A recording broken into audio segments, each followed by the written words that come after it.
Почитувани, предлог законот не може процедурално во текот на говорот. Предлог на законот за употреба на јазиците е со многу многу значајна за слободите на Република Македонија. Ова постигнува големо постигнување, бидејќи ќе се надмине досекажната дилема ако овој предлог на закон е последниот елемент со кој ќе се заврши целосната имплементација на Охридскиот рамковен договор, документ кој што го гарантира мирот во нашата. Јас им предлагам на опозицијата да не во нашата држава и кој се трасира, ве молам за тишина, кој го трасира патот на Република Македонија кон Брисел.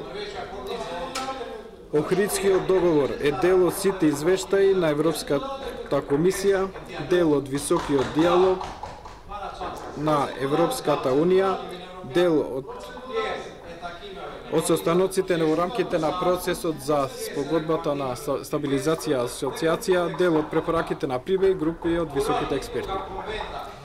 Извира од Конвенцијата на јазичните права на јазиците од Советот на Европа, член 3 од Договорот за основање на Европската унија, Повелбата за фундаменталните права на Европската унија од 2002 година, што стана врзувачка од Лисабонскиот договор. Анализа на рамковниот договор спроведена од Европскиот институт за мир и ОПСЕ. Европската иднина на ова земја не обединува сите чинители во ова општество, изнаоѓајќи на модели кои ќе обединуваат во едно мултиетничко и мултикултурно општество. Не е секогаш лесна работа и скоро секогаш е резултат на бројни компромиси.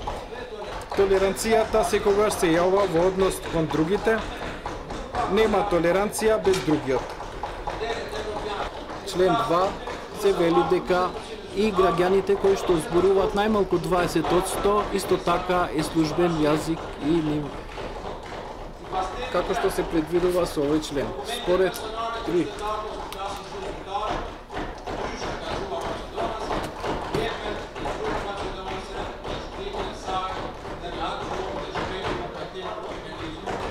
Затоа одлучуваат организациите и органите од локалната самоуправа.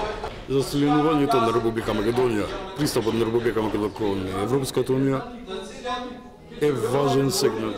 Ве молам да седите на вашите места, одржете горе на горниот кат пресконференција и свикајте пресконференција надвор од салата, се додека се го испостави ред и јас објавувам пауза и дополнително ќе ве известам за продолжението на седницата.